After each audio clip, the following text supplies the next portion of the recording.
De volta já aqui com Bem Assim. Olha só, pessoal, o nervo ciático é o maior nervo do corpo humano, sendo formado por várias raízes nervosas que vêm da coluna vertebral. Se você nunca sentiu, provavelmente já ouviu alguém reclamar de dor nessa região, né? Eu tô com dor aqui no meu nervo ciático. Pois é, e esse é o tema que nós vamos abordar agora aqui no estúdio com o neurocirurgião José Augusto Flores. Doutor José, muito obrigada pela sua presença, pela sua participação aqui no Bem Assim. Nada, Mara, eu que agradeço o convite. Viu? Bom dia. Bom dia. Vamos começar então explicando qual que é o trajeto aí que esse nervo ciático ele percorre no nosso corpo. É esse mesmo? Sai da coluna?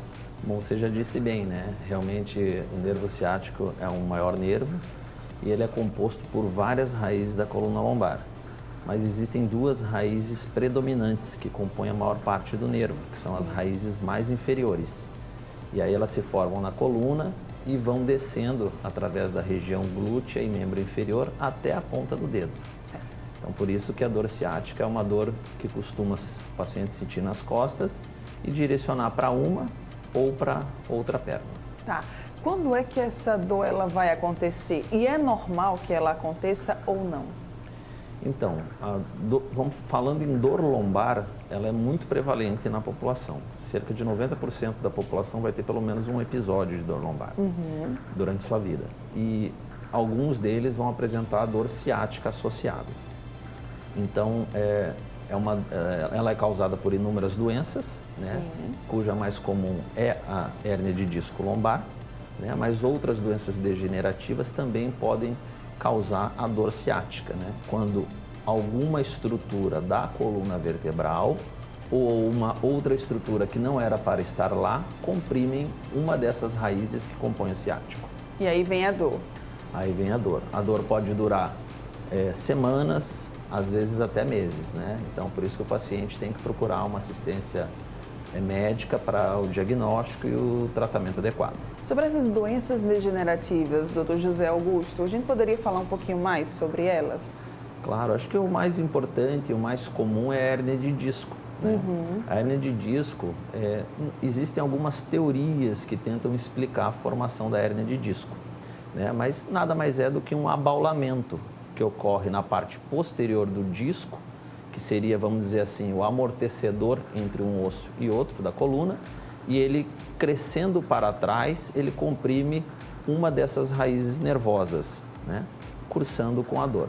Tá. Tem fatores de risco para a dor ciática ou não? Ela apenas surge, sei lá, por exemplo, pela formação da hérnia de disco, por algum mau jeito que a gente dá? Então, existem alguns fatores de risco, sim, né? Os dois que estão bem estabelecidos são nos trabalhadores braçais, né, que trabalham com muito peso, como estivador de porto, trabalhador de construção civil, e o tabagismo também acelera bastante o processo degenerativo lombar. Olha só. Né? E existem algumas outras teorias que podem estar relacionadas ou não com essa questão hereditária, que seria a questão genética, né, herdada de seus parentes, assim como obesidade, por exemplo. Era uma dúvida até minha que eu até cheguei a fazer aqui nos bastidores. Se a dor ciática ela tem alguma relação genética, se a gente pode herdar essa dor, enfim, essa questão aí da hérnia de disco, por exemplo, dos nossos pais, dos nossos avós. Então, pode sim. Existem vários trabalhos publicados mostrando uma relação hereditária nas doenças degenerativas. Então, pode sim. Quais são os sintomas mais comuns, hein, doutor, dessa dor? Então, a dor ciática, como o próprio nome diz, ela segue o trajeto do nervo ciático, né? Então, normalmente abre-se o quadro com uma dor na região lombar, lateralizada ou não, às vezes para a região glútea, e essa dor irradia para uma das pernas mais comumente, né? Então, pode pegar a face lateral, face posterior da coxa, pegar a panturrilha, face anterior da perna, às vezes até o dedão e sola do pé. Algumas vezes tem sintomas sensitivos também, como formigamento, dormência. E quando a doença é mais grave, o nervo, vamos dizer assim, está sofrendo de forma importante, pode ocorrer uma perda funcional daquele nervo. Então, ocorre, por exemplo, uma perda da força do pé. Então, pode acontecer. Então, olha só, né, uma dorzinha que muitas vezes talvez você ache que é algo inocente, que vai ali, né, tomar um medicamentozinho e vai passar, pode estar escondendo aí um problema bem mais grave, né, doutor, pelo que o senhor falou aqui. Com certeza, né? E em casos mais dramáticos ainda, Quando a hérnia é extremamente grande, o paciente pode, além da dor ciática, ele ter também um comprometimento da função vesical, então não conseguir urinar, por exemplo, né? E adormecer toda a região glútea e genital. Pois é, olha só, tá vendo, gente? E doutor, essa dor, né, essa dor ciática aí, ela precisa ter quantos episódios para a gente poder ter um alerta e dizer assim, vou procurar um médico específico para ver o que está acontecendo aqui? Bom, a aparição pode ser de várias formas. Então, o paciente pode ter crises recorrentes de dor, que duram poucos dias, aí passa um período assintomático, depois novamente tem. Ou o paciente pode abrir, às vezes, um quadro e esse quadro persistir continuamente, né? Normalmente, quando o paciente, como é uma dor muito intensa na maioria das vezes, e incapacitante, os pacientes, de forma bem precoce, já procuram assistência médica. Tá. Tem tratamento, tem cura? Claro. Bom, o importante é a gente tentar sempre fazer um diagnóstico, né? Então, quando se trata de uma hérnia de disco ou alguma outra doença degenerativa, como a espondilolistese ou estenose do canal, que são outras doenças, né? Existem tratamentos voltados mais para isso. Outras vezes, quando é causado por algum corpo estranho, por exemplo, por um tumor, o tratamento é completamente diferente. Então, por isso que é importante o diagnóstico para orientar o melhor tratamento. Se a gente focar dentro das doenças degenerativas, que é a maioria esmagadora dos casos, o tratamento é basicamente medicamentos e a reabilitação, fisioterapia, acupuntura, hidroterapia, assim como outras modalidades aí de multidisciplinar, né? Ah. E em casos mais dramáticos, né? Em casos mais refratários, existem os procedimentos percutâneos para dor, que são as infiltrações, né, popularmente dizendo, e também o tratamento cirúrgico, que também existem várias opções para o tratamento dessas doenças. E doutor, assim, fiz o tratamento, até mesmo cheguei a fazer a cirurgia, isso significa que eu nunca mais terei essa dor? Bom, a hérnia de disco nem sempre ela desaparece. Olha só. Então, com o tratamento clínico, você consegue passar a fase dolorosa, passar a fase inflamatória, tá? Mas algumas vezes a hérnia continua lá.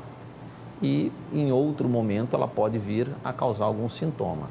Mas o mais importante é sempre a gente tentar ver o paciente livre da dor, né? Então, não é incomum nós realizarmos um exame de coluna lombar num paciente e ele ter uma hérnia assintomática. Olha ele só. tem uma hérnia de disco, mas no dia a dia ele não sente dor. E não sente. Então, por isso que é fundamental o diagnóstico tanto clínico da consulta quanto do exame de imagem, né? É porque é uma dor que pode acabar escondendo aí, né, outros problemas, né, doutor? Exatamente. Como eu mesmo disse agora há pouco, né? Por exemplo, um tumor na coluna, ele pode comprimir um nervo ciático e dar uma dor ciática, né?